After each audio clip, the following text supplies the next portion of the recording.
only Dev. That's why he's a superstar. What is up, everybody, and welcome into the DNVR Nuggets pregame show. Oh, man, the energy is feeling great here. Look at this. What the fuck? What? Oh my goodness! You ruined the moment for that. Yeah. I thought you had something like serious to report on this. The hat was upside down. That was what was concerning you. Yes. Very, very disheartening for D-line there. Guys, tonight's pregame show, as always, presented by DraftKings Sportsbook. You want to use promo code DNVR. You're going to want to download it now. If you start downloading it now, it actually takes like 5 seconds. You could download it a little bit later, like 10 minutes. But you're going to want to have it downloaded. Yeah. Have your account all set up because we're going to give you some can't miss odds boosts coming up at the end of this the show. I'm telling you, the odds boosts are here, baby. I'm getting so rich, 1 unit at a time. It's going to take me a lot of units before I'm rich, but whatever. Climb out of poverty, one Miami Heat bet at a time. That's right, baby. Over here in the leather, not a bomber, it's Brennan Vogt. That's right, not a bomber, but it is a jacket. It is a jacket. In case look at those pants, man, loud pants. Over here, we've got Al Borland. That's right. What? I've explained multiple times that I've rebranded to a flannel guy. and it is good. It does look like it almost looks like a towel. Then the far right we have Black Andy Reid. See, I love the nicknames for me nowadays. Also, I like those pants. Those like Caddyshack type pants. Thanks, man. Then he has a Duck Dynasty original on. You do and kind of. You're just bland. You just every day jeans and t-shirt. That's why nobody notices shoes. Any exactly. Reflects your exactly what it is, man. I'm telling you, my style. Deliberate style here. Duck Dynasty. We're going to talk about the State of the Union. Michael Malone today said that the team had a State of the Union meeting as a team. Oh, yeah. Whenever that happens like once or twice a year, always bad. Always means things are not going well. We're going to have a State of the Union. But, guys, we're going to have to stare into the abyss. The abyss will stare back at us. But when we come out of that... I'm not scared. We're going to have some good vibes. You know what? We got to face the dragon, slay him, and then have some good vibes heading into the bet segment. Yeah, first we have to chase the dragon. Then you face the dragon. So you got to chase it before you face it. But first, the Nuggets take on the Cleveland Cavaliers tonight. The Cavs, guys, the Nuggets coming in on a little bit of a skid. The Cavs coming up in on a big skid. Ooh. They have lost 4 in a row. They have lost 8 of the last 10. They were a feel-good story early on in the year. What happened, Dev? I don't know what happened. Like they're the Cavs. They were themselves. Yeah. When you seen the wins that they did have, it was just like players just going berserk. Yeah, it was berserk. They're not supposed to be a team that's winning. Like Cavs are in a rebuilding stage, and what was supposed to happen is finally happened. It's like their owner was just like, you know what? Why are we winning games? Let's go get as many losses as we can get. This is where we are. And there's so many they're really talented players coming up in this draft. Like the more we get into this college season, there's so many guys now. They're like, last year it was like, I don't know if there's a superstar. Turns out there's some players though, like LaMelo Ball's balling. There's some guys in this draft that are starting to look good. But this upcoming draft, you might find a superstar at 7, 8, 9, 10. Like you might. There's some guys that are high end talents that are mid to late lottery here. So it's a sneaky good tank job, is what you're saying. A sneaky good. It could be. I mean, I think they're trying to win games. They're just not having success with it. But Vogt, what did we hear in the pregame, and what are some of the notes for the Nuggets coming into this one? Well, I'll tell you that we have the starters out. Okay. Jamal Murray in starting. Shocker. Will Barton in starting. Michael Porter Jr. starting small forward. Paul, a.k.a. Dad Millsap, power forward. Who wants to guess the center? Eric. I'm going to go Isaiah Hartenstein. You're right. It is Jokic. Out is Greg Whittington, who with not a real person disorder. PJ Dozier out with the hamstring. Gary Harris still out with the thigh. Probable, last I saw, Facundo Campazzo with the knee. And I haven't seen an update on this, but Vlatko was added to the injury report. He's questionable. Man. Cleveland will be without Matthew Dellavedova, Kevin Love, and Larry Nance Jr. Larry Nance Jr., top of the NBA in steals per game, shockingly. But, all right, so sticking with the same starters, what do you think of this D-line? I mean, it's not that surprising. The Nuggets have to stick with this. Yeah, I mean, that's, part of it is hand is forced. Part of it is we need to make this work. We need to smash this square peg into the round hole and figure out how to make Nikola Jokic and Michael Porter Jr. harmonious on the court instead of dissonant. So, not surprised, but again, like Malone doesn't have a lot of options here. Right. So, right. What do you make of it, Dev? I think you just have to go with it. they lost last game to the Bucks. It's not like they just lost to anybody and you like, let's break it up. It was the Milwaukee Bucks who are a contending team. Like, that's a team that a lot of people think are going to come out of the East. Like, odds are them coming out of the East. So you don't change it up, especially because looking back at last game, they had a good first half. Like, they came out and they fired, and they've been doing those type of things. So why shake that up now? You just, like you guys said, you got to try to make it work. Every single minute that Michael Porter Jr. could get with the starters alongside Nikola Jokic are great minutes. So why not? And go ahead. Well, at this point, I think the change I'd be looking for in terms of what I think might happen next, Malone, is it maybe JaMychal Green in for Paul Millsap. And it's not that I feel like that's going to happen anytime soon, but I do think, like, until PJ Dozier's back, until some of these guys are back, like, it's going to be MPJ at 3, right? They're not going to change things up and put him at the 4. I don't think so. Unless they got, like, a great defensive wing, which they do not have at the moment. So maybe when PJ comes back, but until then. So the only other change would be Green in for Millsap. And, look, Malone I think is going to be very slow to make that change if he does. I think you're right about that. I do wonder, though, there's two things about this. One is thinking that a small change like that can affect MPJ and, like, get him over the hump. And I do think there's something to that. There's also the part of, like, you got to earn it before we start tinkering with the rest of the parts we know work. Even if that is true and it's going to help you, like, we can't constantly be rearranging the chairs to make sure it's comfortable for everyone. So as much as I do agree with this, like, at some point, I do feel like Millsap's probably not the guy in the starting lineup. Michael Porter will be the guy in the starting lineup, and those two things maybe don't work. But for the time being, you got to make it work as best you can. But Malone's, like, first layer of adjustment that he wants is the players to play better. Like, he doesn't want to change things when he thinks it can work.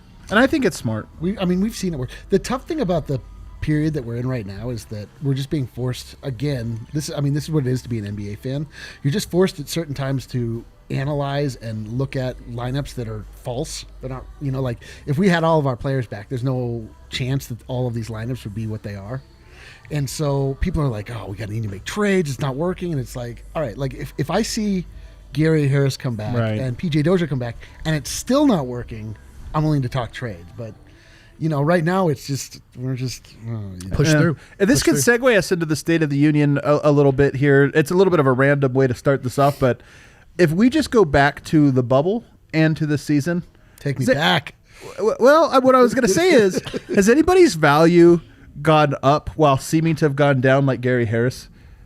Gary Harris, not with the Nuggets last year for the first few games. They look like the worst defensive team in the history of the NBA. I see, yeah. Comes back, they look very competent. This year, he goes out with injury. Nuggets haven't won, I don't believe, since. No, they haven't. I mean, Gary really does, while frustrating as it may be that he doesn't shoot the ball like we all remember, he doesn't get to the rim like we all remember, although those things were coming back.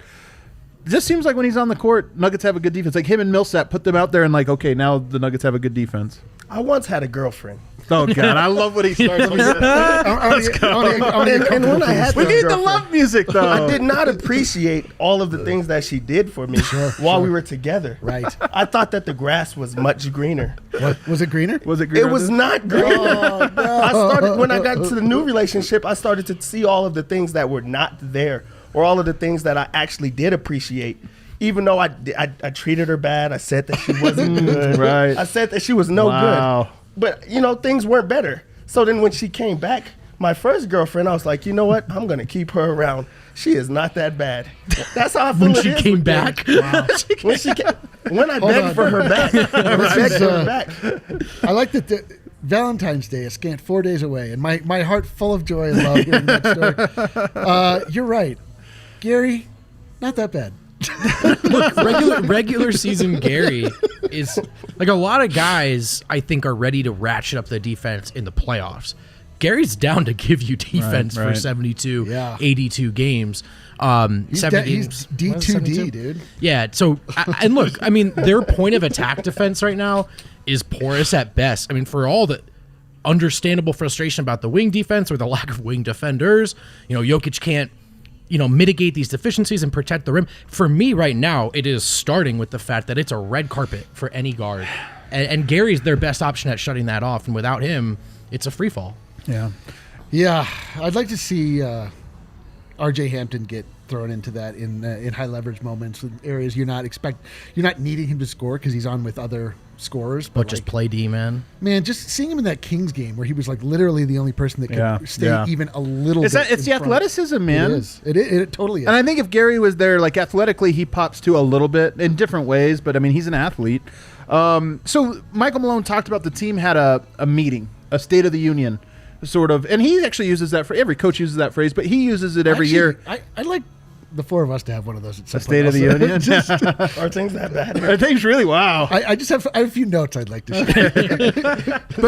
but they had to, I think, look in the mirror and kind of assess, and I think we're going to take that opportunity to kind of do that with the Nuggets as well, not at ourselves, of course. The State of the Nuggets' union here. A couple quick overarching notes. Nuggets right now are 5th in offense. Yep. Offense has not been a problem. Like, other than in a few games, I mean, it was against the Lakers. There were moments. I mean, obviously, what was the game where they went 6 minutes without scoring?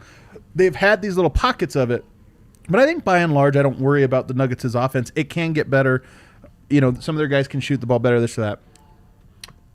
23rd best defense. Ooh. And there was a point in time just a week or so ago where we were like, hey, if you cut out those first 4 games, Denver's been better, this or that. And that's still kind of true.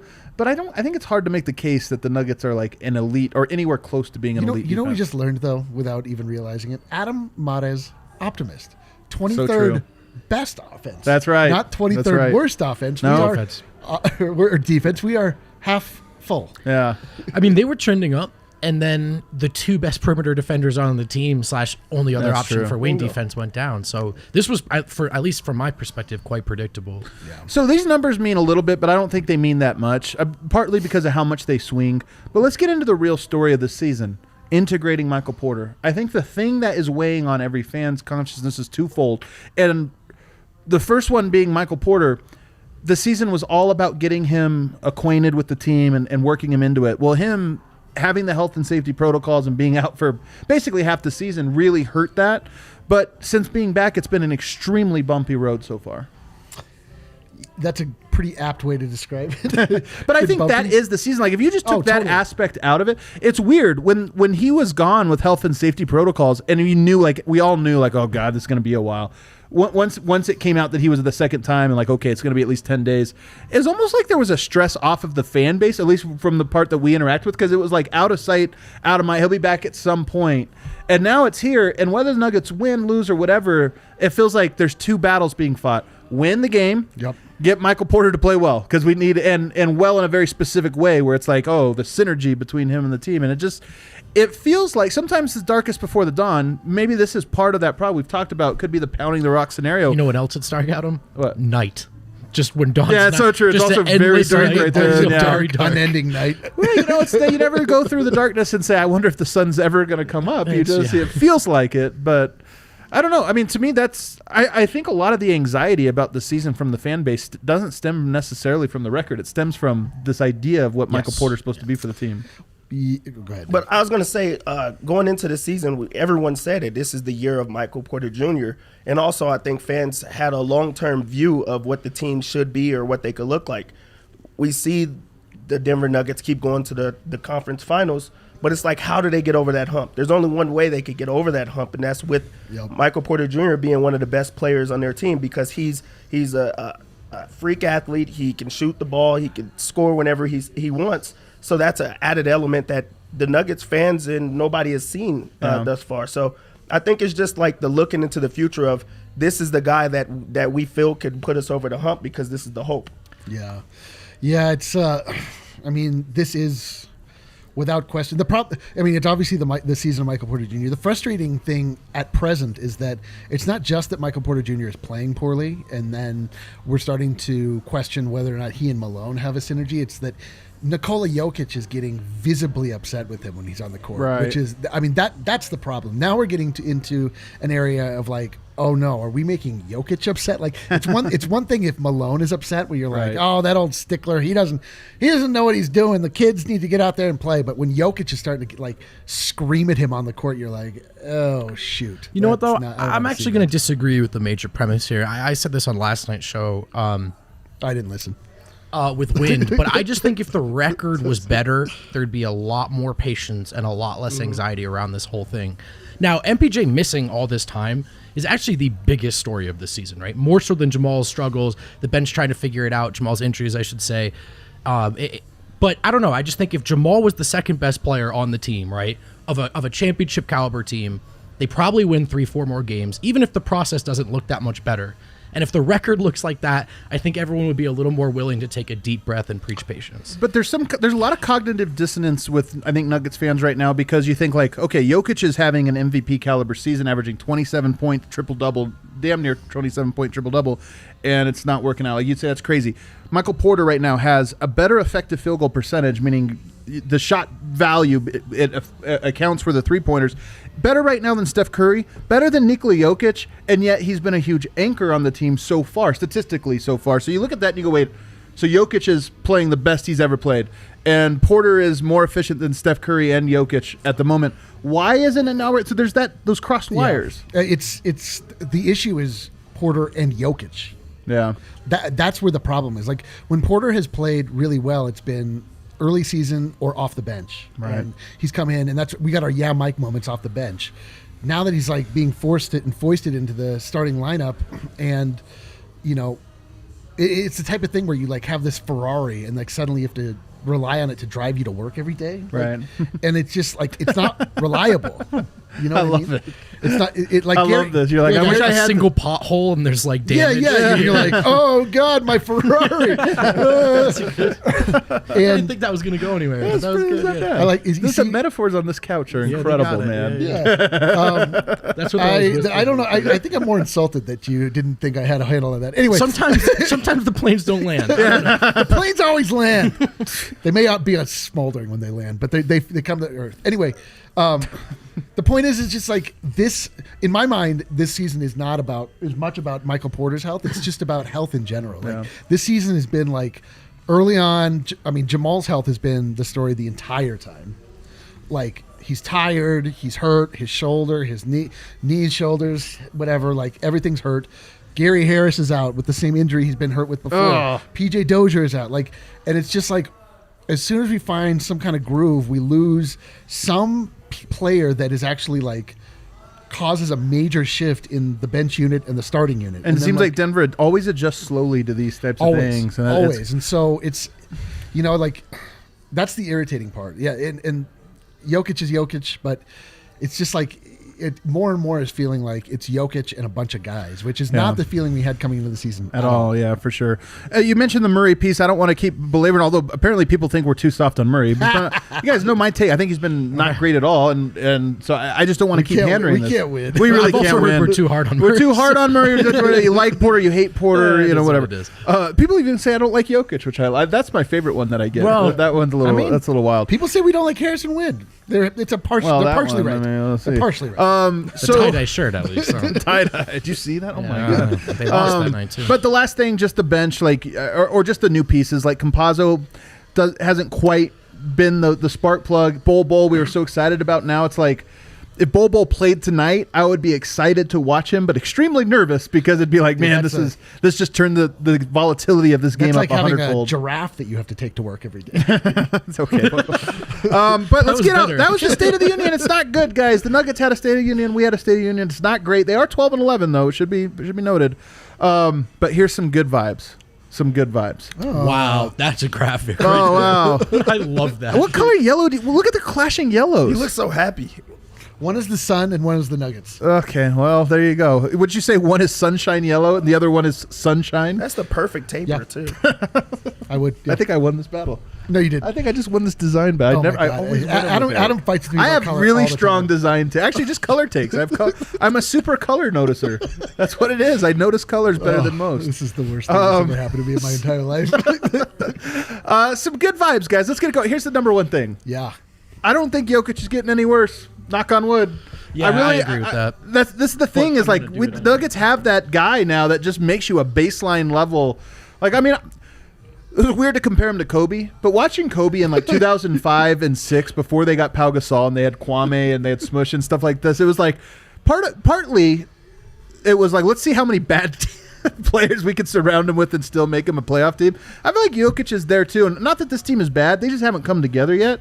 But it doesn't matter, man. Jokic is still one of the 5 best players. Is even better than he was. Leapfrogged some people already this year, and I just don't think it's going away. Number 1 vibe check. I got a little vibe check for you guys. Okay.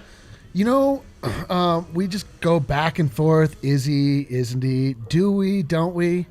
Gary Harris. We don't have him. He is important. He is good. Yeah, we went over We this do one. need him. I'm just saying, like, this is some vibes. Like, this Gary Harris is a player that you can trust and believe in. Yeah. He's somebody, when he comes back, like, you don't have to As necessarily. long as like, his adductor isn't strange. but he's still a good player. He's still Sure. a very impactful player. It's not like he's on the garbage heap. He has no value. What are we doing with him? His hair is weird. He was Why is he 2 wearing weeks his hair away like from that? having a good season, to your point. Yeah, he really was. Really He was. I will say, yeah, no, he's been having a good Yeah, season. was getting there for sure. And he's going to come back. He's, it's going to come slowly. But Gary Harris is a player on the team that we can rely upon when things get down. Give me some good vibes. My Dev. vibe check is Nikola Jokic. A lot of it has been said about how he's been standing out as a leader. So, as a leader. So, with that being said, he got on Michael Porter Jr. last game. But there's also not bad vibes in the locker room. There's not Michael Porter Jr. being outside talking about how he came at him or anything like that. Also with Jamal Murray.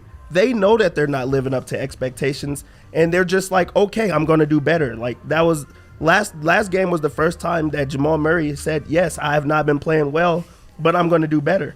So Right. having a player like Jokic step outside of himself and become a leader, and that's okay. And then Jamal Murray and Michael Porter Jr. understand and accept it and still want to do better. That's a great locker room and culture to build around. Everybody's making it seem as if Jokic was just attacking them. No, he challenged them. He told them to step up, and will they step up to the challenge? I love it. Look, they're in the middle of a storm right now, right? But they have a ship that's at least built to potentially withstand it. They have the metaphor. talent. Jamal Murray, the inconsistency has been the story of his career, but I don't think the bubble was a coincidence. And while he may never reach those levels again, Jamal Murray has that in him. Chris Paul likes to say some people are built for this. Jamal Murray is. Oh, he is There built for is this. inside of him a player that's good enough to be the second best player on a title run. And as long as that player is there alongside the guy Adam just described, which is a sure thing MVP candidate finalist in Nikola Jokic, they've got a chance. This is what it looks like at its worst. There will be nights when MPJ goes for 30. There will be nights where Jamal looks like himself. And on those nights, we'll go, oh, yeah, that's right. The reason this hurts so much is because of what this team can do. And what this team can do is beat any team in this league if things go right. F and go. Yo, when you say, like, he's built for this, what this is, unfortunately, is not the regular season. Jamal Murray not built for the regular season. Bummer. Vibes back down. I was feeling good. back down. I was trying. No, I want to say that when things actually matter, Jamal Murray is that unsinkable ship in the night. The other thing about it is, and we can move on to the bets after this, but the other thing about this is you don't want to peak in January. You don't want to peak in December. And like Denver That's has right, it. baby. And while I do think what you do in January matters, and it is often a good way of predicting what will happen in May, at least right now, like the team can easily rally up. Remember how things changed when they won 5 in a row, and we're like, hey, this team, we're back, and everything else. Nuggets get another little streak going, and all it you takes. start to feel, and then you start to gain some momentum. Yeah, MPJ looks better, Murray looks all it better. takes. Once the Nuggets are back, they will be back. Okay, thank you. When the players are back, they'll be back. All right, there you go. I like it. That's a so really, simple. It's real, really real not- good analysis. Really, it's really not that difficult. Again, Great I always metaphors say all this. around, by the way. Great metaphors all I around. don't know what it Different is. players get Energy's different good. results. That's really Energy's what it good comes until down to. Colin Sexton starts tearing our hearts out. It should be good All right, vibes let's in open here. up the best part of the show. Let's open up the DraftKings Sportsbook app. Time to make some money. Make some money, guys. There is a 33% profit boost. Okay, Whoa. a little piece of advice. Maybe you don't like gambling. Just download the DraftKings Sportsbook app, use promo code DNVR, and only gamble when they give you odds boosts. Look, casinos set a line because they want to get half the money on one side, half the money on the other. But when they offer a profit boost, Gambling corner. it means that you get like all this extra value out of it. Meaning, even if you lose, it's still, if you just play those over time, you should come out ahead. And I'm telling you, they give like a new 1 or 2 every single day. Today it's a three-part parlay. I went Jokic double-double. Yep. LeBron double-double. Giannis double-double. And with the odds boost, all of those are more likely than not to happen. The fact that all three of them, maybe it's a little below 50-50. My odds, 4-1. Beautiful. 4-1. I checked that 3.5 as well. to 1. 3.5 I checked that to as 1. well, actually. Yeah. And by the way, just going to hit this one more time if you haven't yet. Not for this game, but the Lakers Nuggets over. Hammer the over. Oh, another one. That special is up on DraftKings right now. Enough people have bet on this special that the over is now 0 points. Yeah. 0. So There's As long as there's basket 1 scored. point As long as scored, one not a person basket. It could be a scores. free throw. As long as there is still a 1 point single scored, point. you win your money. You So win you should $25. bet on that. So it's like free $25. All right, let's look at the line for today. Eric, you want to walk us through this here? Do you have yours Do you up? want to look at the actual line of the Nuggets Have are you favored have you pretty watched heavily. the show and seen how it kind of flows? So all right, 9.5 point favorites. We need to have a State of the Union right now. We need to talk about what place bullying serves on this couch. So yes, You don't like touching like those giant lines. I refuse to bet results in the NBA. Should the Nuggets be though 5-1 favorites as they are 4.5 to 1 favorites? I mean, this is like I would like to think so, just because my heart needs it. But I mean, this feels, when I saw it, it felt really high to me. I mean, Same. we are minus 9.5 points. I like Nuggets money line, but I like the Cavs to cover. I do It's too. 9.5. I do too. I don't see a blowout. So they tonight. have Colin Sexton, extremely quick. You know, it's kind of fun because I was actually surveying some people around, like for other writers and bloggers and podcasters, different people, and just asking them, would you trade, if you were Cleveland, would you trade, or Denver, would you trade Murray for Sexton and vice versa? Like, where do you want? And I was surprised at how many people were like, ooh, man, I don't know. I think I might like Sexton more. And I'm sitting here thinking, like, guys, I love what he's doing, but there's a lot of dudes that do some cool stuff in January, man. Like, Murray did this already in the playoffs twice, really. So Especially on a team like Cleveland, like you're able to do whatever Yeah. you want with any. Like there's He's been no great, type though. of remorse. He has been great, but it's no remorse. You could do whatever you want It's on a true. team like that, and it'd be okay. Yeah, That is true. it's the way that oh my god, the guy from Philly, what's his name? He went to Orlando and has gotten right since. Markelle Fultz left the big lights of Philadelphia and went to Orlando and became good again because there's no pressure. Right. Then he got hurt, but neither here nor there. But quick guards give Denver a problem. They get to the rim a lot. They don't always finish well. Denver keeps people, people convert at the rim against Denver. So I'm curious to see how that goes. And then Drummond and who's their other The guy with the afro. Jared Allen. Jared Allen. So they've got two, in my opinion, very interesting centers that can give Jokic problem. One on the offensive glass. You know, when Jokic has to step up, when guys are getting beat off the dribble left and right or in the pick and roll, Jokic has to step up, shot goes up, offensive rebound, put back. That's like one of the recipes to really beating Denver. And the Cavs are capable of doing that. Tailor-made for that. Tailor-made for that. Sexton to break the point of attack line, and then Drummond on the offensive boards. Drummond a beast, of course, one of the Sounds like very, we got very a good best in the vibe league. section. Cavs as a team, fourth in the league, offensive rebounding I percentage. still like Denver tonight. I think that this one though comes down to, I think it's a gut check game for Denver. I don't think they can win pretty tonight, but I think they can win, and sometimes winning ugly is good. Let's get to the points here. We have got Michael Porter Jr. on our line, 14.5. I love this one. It's almost even value. 14.5. A perfect line. And I'll tell you why. A terrifying line. It's why Because it's he's going to score perfect. 9 points in the No, first because quarter, it's you know either going to that. be 25 or it's going to be 7. I don't think it's going to be 14 or 15. What do you think, Dev? Michael Porter Jr. is not a player that I'm going to be super high on today, but I would not be shocked for him to go off. Like this is a bounce back spot for him. Speak He's for going to yourself. get the opportunities. He literally but is. Me personally, I will not be on that. I'm on it. I just took it. Showed What a do little you think, face. Dev? Speak for yourself. Speak for yourself.